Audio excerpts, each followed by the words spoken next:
Good morning students. देखो last class में अपन ने क्या देखा था, विद्युत विभव निकाला था अपन ने विद्युत द्विध्रुव की कारण, ठीक है। और उसका फॉर्मूला हमारे पास क्या आ गया था, V is equal to K P cos theta upon R square, ये आ गया था। तो आज अपन देखेंगे कुछ स्पेशल केसेस। स्पेशल केसेस में बेसिकली क्या देखेंगे अपन, थीटा के अलग अलग मानों के लिए इसका मान क्या होगा वो देखेंगे अपन। तो जैसे सबसे पहला केस अपन देखना चाहें तो केस नंबर 1, केस फर्स्ट बोल दो चाहो तो उसको, जब थीटा का मान कितना हो 0 डिग्री। 0 डिग्री होगा तो देखिए क्या होगा, V is equal to K P cos 0 upon R square. Cos 0 का मान होता है अपने पास 1, तो V इज इक्वल टू क्या हो जाएगा हमारे पास के पी अपॉन आर स्क्वायर, ठीक है। इस 0 का मतलब क्या है, 0 का मतलब ये है कि जो पॉइंट था हमारा, अपन ने पॉइंट कैसे कंसीडर करा था, ये द्विध्रुव था हमारा -q, ये +q, और ऐसे करके एक पॉइंट था यहाँ पे P, यहाँ थीटा कोण था। तो इसका मतलब 0 डिग्री का मतलब ये जो P पॉइंट है वो कहाँ आ गया, अक्ष पर आ गया। तो आपको एग्जाम में ऐसे क्वेश्चन दिया जाएगा कि द्विध्रुव की अक्ष पर विभव का मान क्या होता है। अब आपको ये नहीं दिया जाएगा कि थीटा बराबर 0 पर क्या होता है, द्विध्रुव की अक्ष पर विभव का मान कितना होता है। तो आपको फॉर्मूला क्या बताना, के पी अपॉन आर स्क्वायर। अगर मान लीजिए आपको ऐसा पूछा जाए, जैसे केस नंबर 2 में अपन देखते हैं,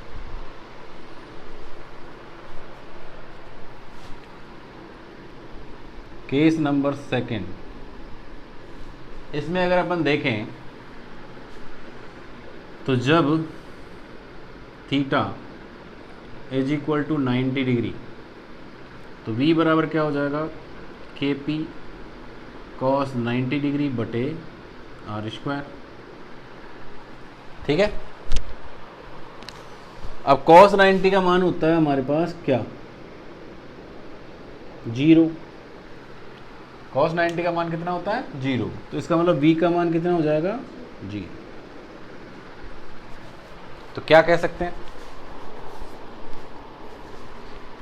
अब क्वेश्चन आपसे कैसा पूछा जाएगा, क्वेश्चन पूछा जाएगा कि द्विध्रुव के निरक्ष पर विभव का मान कितना होता है। निरक्ष क्या होता है, देखिए ये द्विध्रुव का अक्ष होता है, दोनों आवेशों को मिलाने वाली रेखा के अनुदिश, और इसके मिडिल पॉइंट होता है O पॉइंट, ठीक है। इसकी टोटल डिस्टेंस होती है 2a, और ये भी A होती है और ये भी O, बीच वाला पॉइंट। तो बीच वाला पॉइंट से गुजरने वाली तथा अक्ष के लंबवत रेखा जो होती है वो द्विध्रुव की निरक्ष कहलाती। ये अपन ने पहले चैप्टर में 2 डेरिवेशन भी करे थे, एक तो अक्ष पर निकाला था विद्युत क्षेत्र का मान, और एक निरक्ष पर निकाला। तो अब आप देखिए निरक्ष पर आपको विभव का मान निकालना है, तो इसका मतलब थीटा का मान कितना हो गया, 90 डिग्री हो गया, और उस केस में विभव का मान कितना होता है 0। तो आपसे क्वेश्चन ऐसा पूछा जाएगा कि द्विध्रुव के निरक्ष पर विभव का मान कितना होता है। एक लाइन का क्वेश्चन आएगा, आपको जवाब कर देना 0 होता है, ठीक है। और ऐसे आप इसको प्रूव भी कर सकते हो कि थीटा का मान 90 डिग्री, इसलिए V का मान 0। कई बार आपको इस द्विध्रुव के लिए और भी अलग तरह के क्वेश्चन पूछे जा सकते हैं। जैसे एक ये क्वेश्चन पूछा जा सकता है कि जब 2 आवेशों का कुल परिमाण 0 हो तो क्या वहाँ पर विभव का मान भी 0 होगा। तो अगर अपन इसका टोटल परिमाण देखें, +q और -q दोनों को जोड़ें तो टोटल परिमाण कितना आ रहा है, 0 आ रहा है, तो विभव का मान 0 आ रहा है। अगर टोटल परिमाण विद्युत क्षेत्र का दो कुल आवेश का मान अगर 0 है तो क्या वहाँ पे विद्युत क्षेत्र हो सकता है, तो विद्युत क्षेत्र हो सकता है। जैसे इन दोनों का परिमाण कितना है अपने पास, एक -q है एक +q है, तब भी विद्युत क्षेत्र तो एग्जिस्ट करता है ना। इसके अक्ष पर कितना होता है विद्युत क्षेत्र, E बराबर 2kp/r²।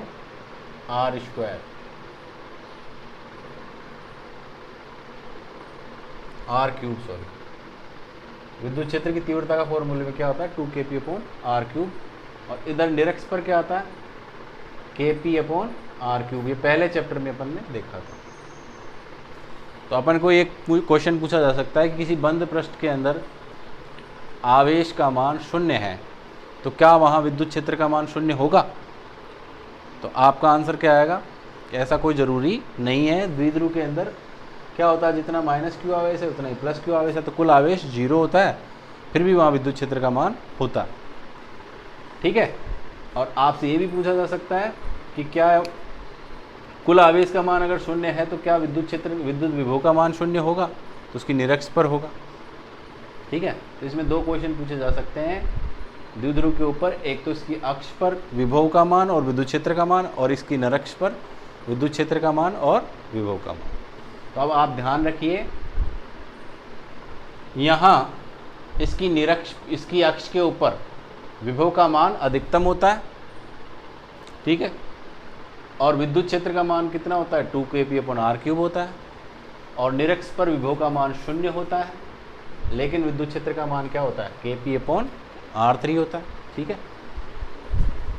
ये तो 2 स्पेशल केस हैं, और तीसरा केस क्या हो सकता है इसमें, जब थीटा का मान 180 डिग्री हो।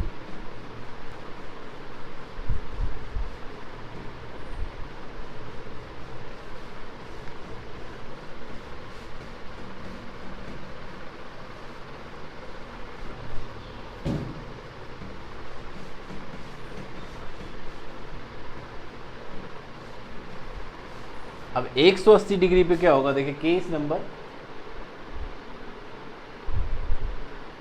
3, जब थीटा बराबर 180 डिग्री, तो v बराबर हो जाएगा kp cos 180 डिग्री बटे r²। अब आपको पता है कि cos 180 का मान कितना होता है, -1 होता है। ठीक है। तो इसका मतलब v का मान क्या हो जाएगा -kp/r²। जब थीटा का मान 180 तो विभव का मान ऋणात्मक आएगा। ये कौन सी कंडीशन है, ये कौन सी कंडीशन है, ये कंडीशन है। देखिए ये -q है और ये +q है, और ये मिडिल पॉइंट से ऐसे एंगल देखा था अपन ने थीटा। अब ये P पॉइंट अगर यहाँ आ जाता है, यानी +q आवेश के पास में, +q आवेश के पास में आता है, तब तो थीटा का मान कितना हो जाता है 0। उस केस में विभव का मान आता है kp/r²। और अगर ये P पॉइंट घूम के इधर चला जाता है, कौन से वाले आवेश के पास, -q आवेश के पास, तो -q आवेश के पास चला जाता है, तो थीटा का मान कितना हो जाता है 180 हो जाता है। और उस केस में क्या हो जाता है, विभव का मान क्या हो जाता है ऋणात्मक। वैसे भी आपको मैंने बताया था कि जब विभव होता है ना, वो जितने आवेश हैं उतने विभव होते हैं।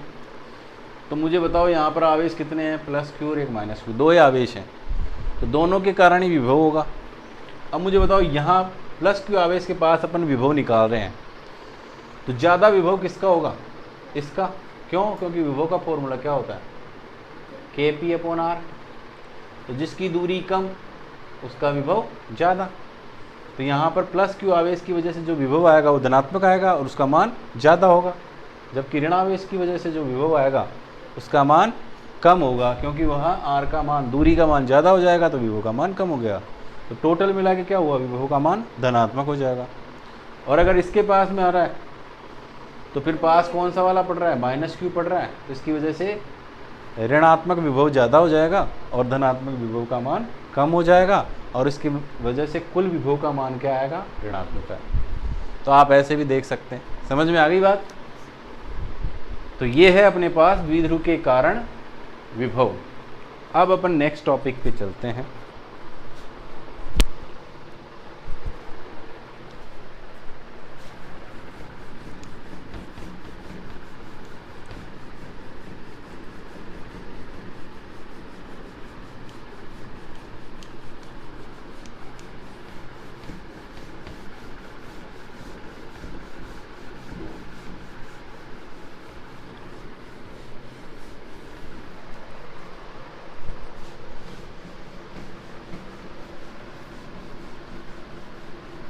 उतार लिया था क्या?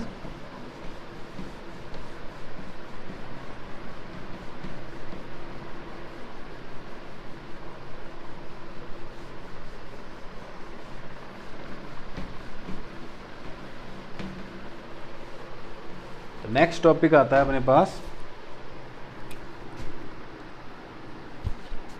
समविभव पृष्ठ।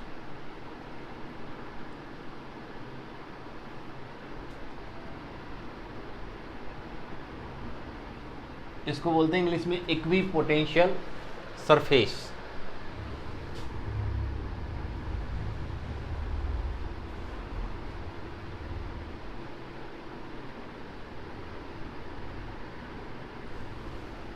तो इसकी सबसे पहले परिभाषा लिखेंगे। देखिए परिभाषा क्या होती है। ऐसा पृष्ठ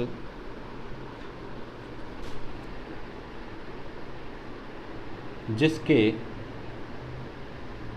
प्रत्येक बिंदु पर विभव का मान समान होता है।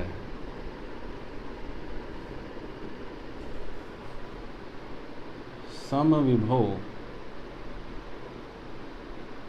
पृष्ठ कहलाता है। ऐसा पृष्ठ जिसके प्रत्येक बिंदु पर विभव का मान समान होता है समविभव पृष्ठ कहलाता है।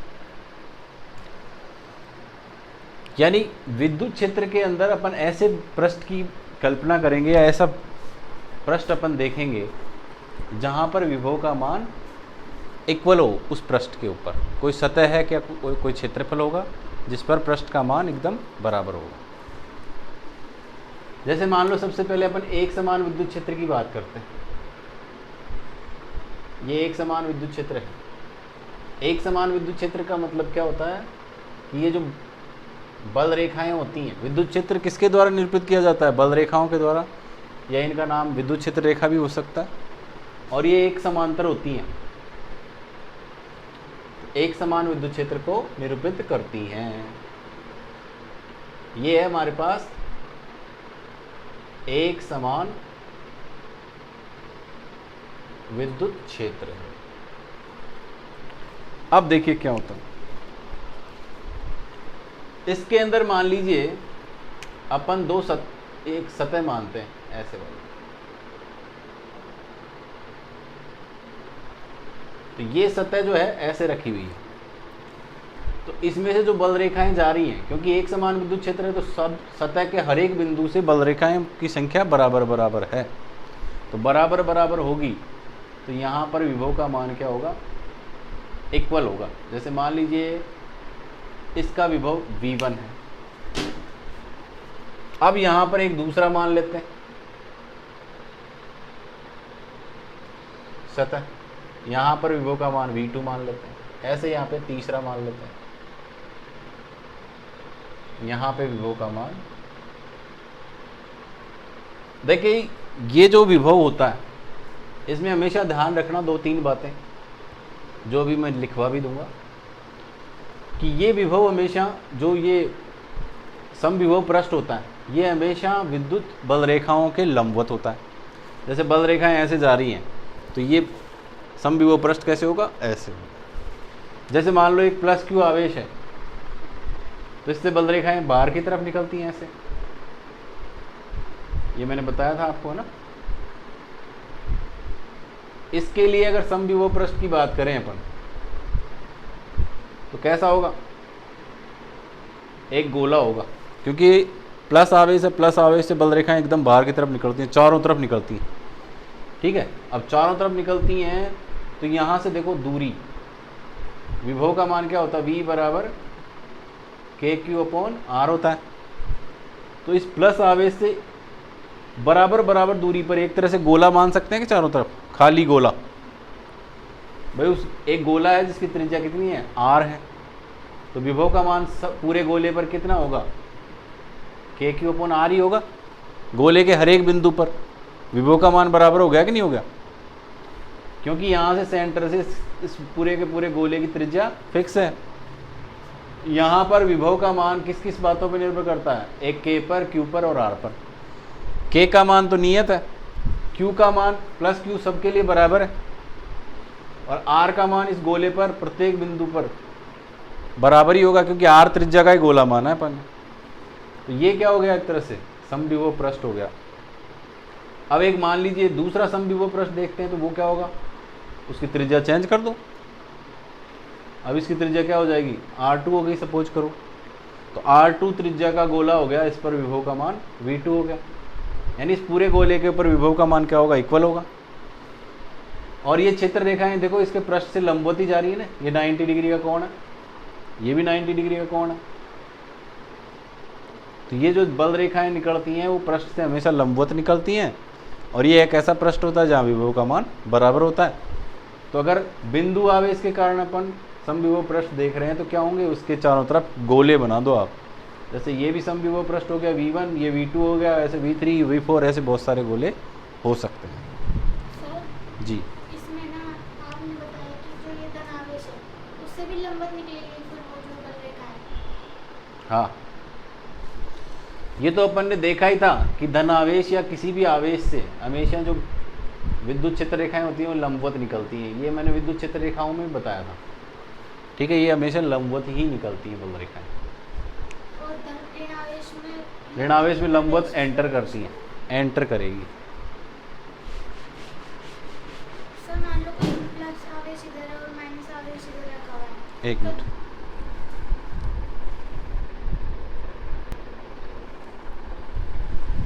तो जैसा कि अपन ने देखा कि एक समान विद्युत क्षेत्र में समविभव पृष्ठ कैसे होगा? उस विद्युत क्षेत्र के लंबवत रखी हुई कोई भी परत अपन आयताकार मान सकते हैं। इस पर विभव का मान क्या क्या मानेंगे? जैसे इस जगह अपने पास V1 हो गया, ये V2 हो गया, V3 हो गया, तो V1, V2 और V3 क्या हो गए हमारे पास? समविभव पृष्ठ हो गए। अगर किसी बिंदु आवेश की वजह से देखें अपन, तो मान लीजिए प्लस क्यू आवेश है। अब यहाँ से बल रेखाएं कैसे निकलेंगी? एकदम लंबवत निकलेंगी बाहर की तरफ।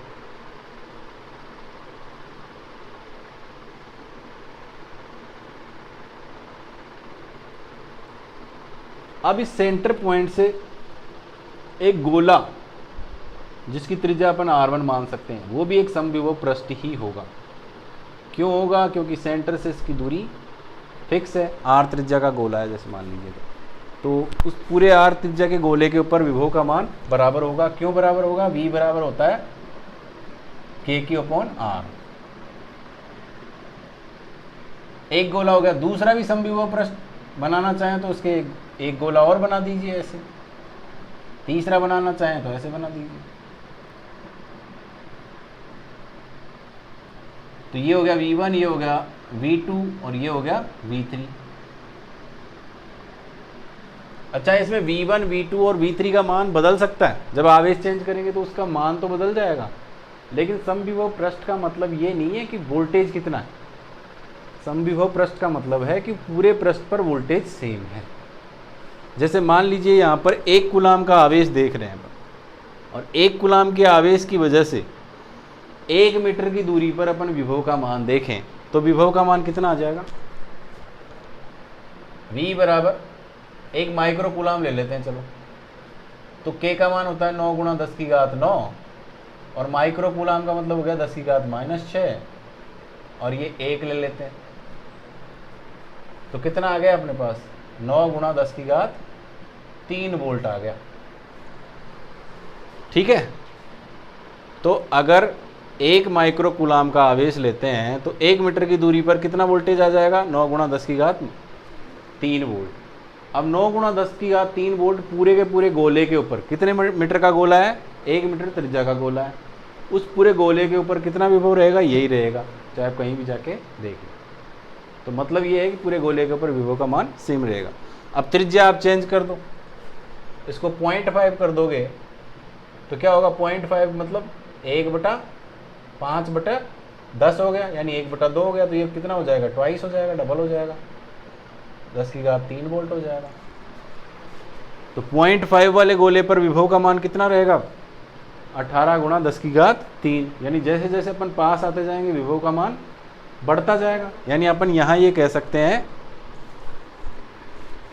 कि यहाँ पर जो V1 है उसका मान V2 से ज़्यादा है, फिर V3 से ज़्यादा है। क्यों ज़्यादा है भैया? क्योंकि इसकी त्रिज्या छोटी है, त्रिज्या छोटी है तो विभव का मान ज़्यादा होता है। तो V1 is greater than V2 is greater than V3। Okay, लेकिन यहाँ पर विभव का मान सेम ही होगा। बोले गुरुजी ऐसे कैसे हो गया, यहाँ तो चेंज आ रहा है। यहाँ भाई ये चेंज आ रहा है ना कि यहाँ पर इस क्षेत्रफल से बल रेखाओं की संख्या बराबर, मान लीजिए 5 निकल रही है, यहाँ भी 5 ही निकल रही है, यहाँ भी 5 ही निकल रही है, लेकिन यहाँ पर जो गोला पास में है उसमें बल रेखाओं की बिल्कुल पास पास में है, तो बल रेखाओं की संख्या यहाँ ज़्यादा निकलेगी। या फिर ऐसे कह सकते हैं कि बल रेखाओं की जो इंटेंसिटी है, विद्युत क्षेत्र की तीव्रता, वो भी दूरी पर निर्भर करती है ना। ई का मान क्या होता है हमारे पास? KQ/R² होता है। जैसे जैसे दूरी बढ़ती जाएगी उसकी तीव्रता का मान घटता जाता है, यानी उसमें से निकलने वाली तीव्रता क्या होती है? क्षेत्रफल से गुजरने वाली बल रेखाओं की संख्या। तो बल रेखाएं क्या होती हैं? फैलती जाती हैं बिंदु आवेश के कारण। तो फैलती जाती हैं तो दूर जो पॉइंट है उससे बल रेखाओं की संख्या कम निकलेगी, और इस वजह से क्या होगा, यहाँ पर विभव का मान अलग अलग होगा, जबकि यहाँ पर विभव का मान सेम होगा। तो बल रेखाएं अगर सेम है तो विद्युत विभव का मान भी सेम होगा, विद्युत क्षेत्र का मान भी सेम। अब देखते हैं, देखिए ये आपसे क्वेश्चन पूछा जा सकता है कि एक समान विद्युत क्षेत्र के लिए समविभव पृष्ठ बनाइए, तो ऐसा एक डायग्राम बनाना होता है आपको, ठीक है। 1 नंबर का पूछा जाएगा। या बिंदु आवेश के कारण समविभव पृष्ठ बनाइए, तो ऐसे बना देना, आप बना लीजिए इसको।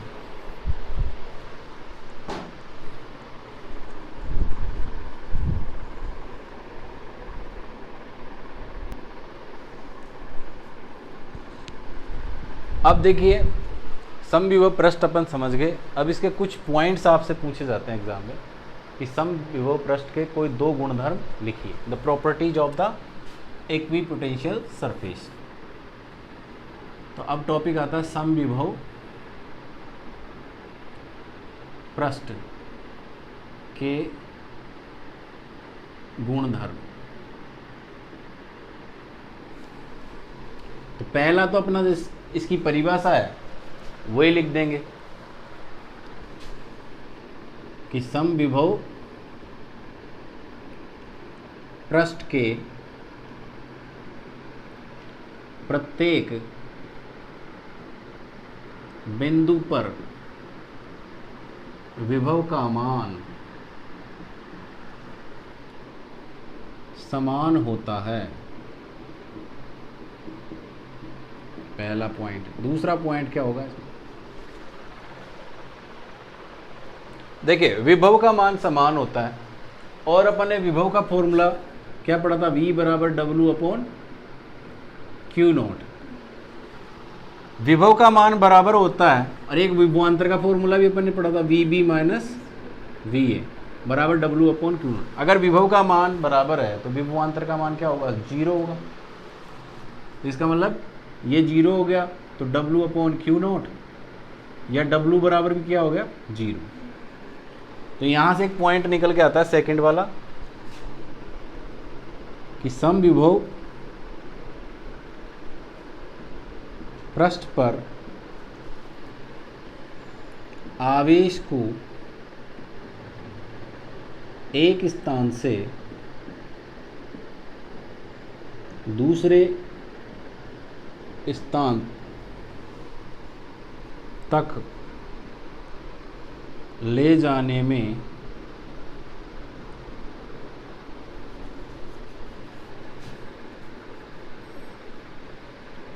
किया गया कार्य शून्य होता है। ठीक है।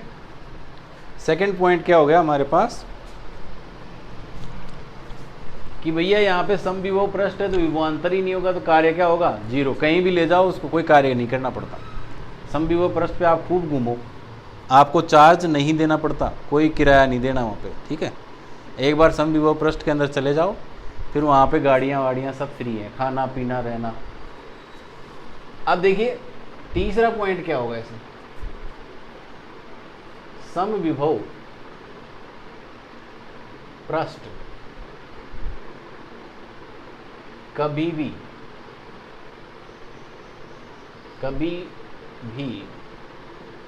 एक दूसरे को काटते या प्रतिच्छेद करना, काटते नहीं हैं, क्योंकि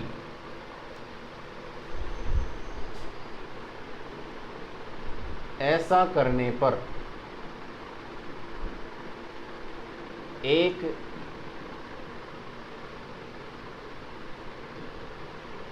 बिंदु पर विभव का मान समान हो जाता है,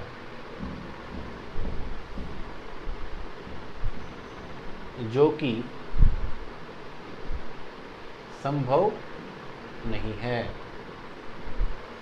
देखिए, मान लीजिए ये अपने पास पृष्ठ है, ये संभव विभव पृष्ठ है, इसका विभव है V1 सपोज करिए।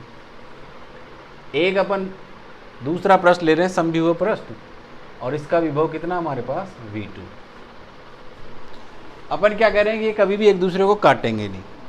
अगर काटेंगे तो क्या होगा, एक बिंदु, ये वाला बिंदु क्या हुआ, दोनों का कॉमन हो गया ना। अब कॉमन हो गया तो इसका मतलब ये पॉइंट पर विभव का मान दोनों में बराबर होगा। तो ऐसा हो सकता है कि इस पे तो V2 ही रहेगा हमेशा, इस पर V1 ही रहेगा। तो इस पॉइंट पे तो V1 और V2 बराबर हो गए, V1 बराबर V2 हो गया, जो कि संभव नहीं है, ये पॉसिबल नहीं है। इसलिए अपने पास समविभव पृष्ठ पे कभी भी एक दूसरे को काटेंगे नहीं।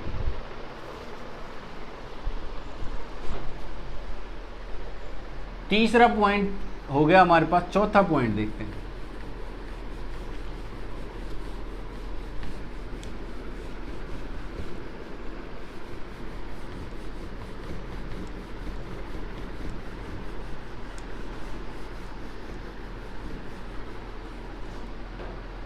चौथा पॉइंट ये कहता है कि विद्युत बल रेखाएं या विद्युत क्षेत्र रेखाएं भी कह सकते हैं इसको। विद्युत बल रेखाएं, बल रेखाओं की दिशा, या आप इसको लिख सकते हो थोड़ा सा अच्छी लैंग्वेज में,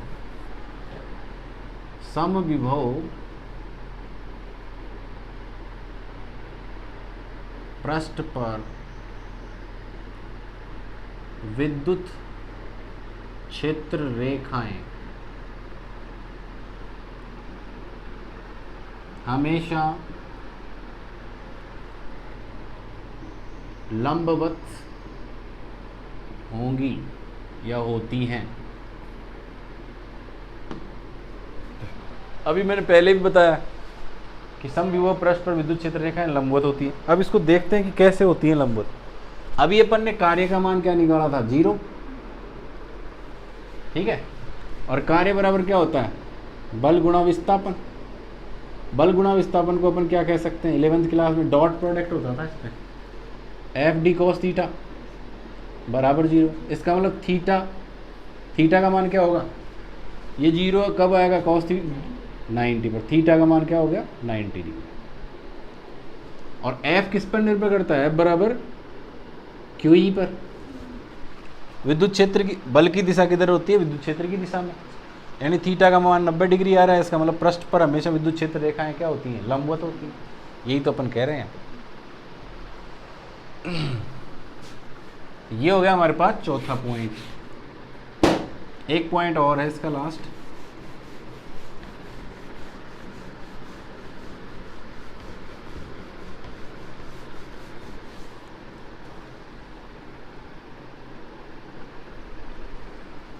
पॉइंट ये कहता है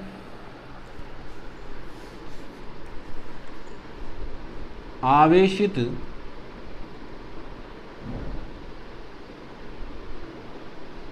सतह, या इसको ऐसे कह सकते हैं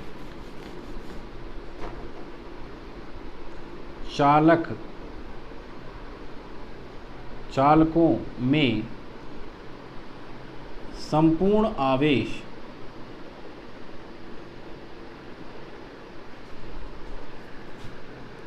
उनकी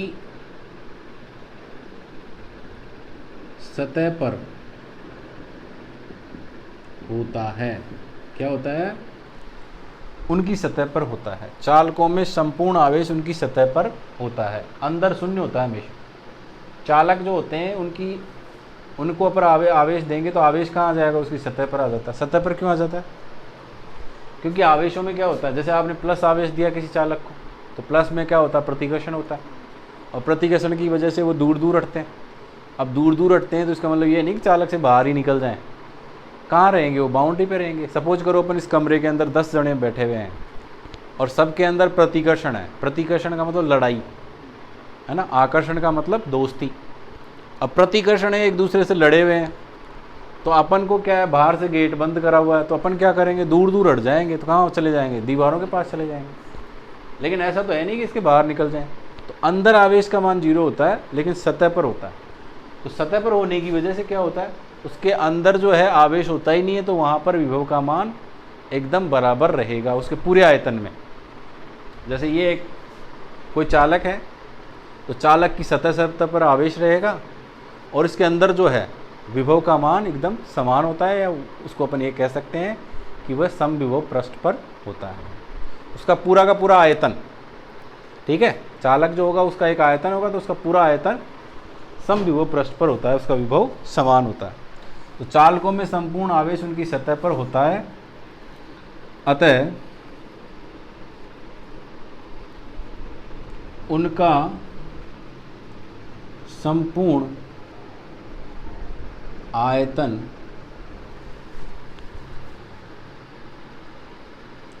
या उनके संपूर्ण आयतन का विभव समान होता है। तो ये पॉइंट्स थे आज समविभव पृष्ठ के, आपको समझ में आ गया होगा। ठीक है, इसके बाद अपन नेक्स्ट अगली क्लास में पढ़ेंगे।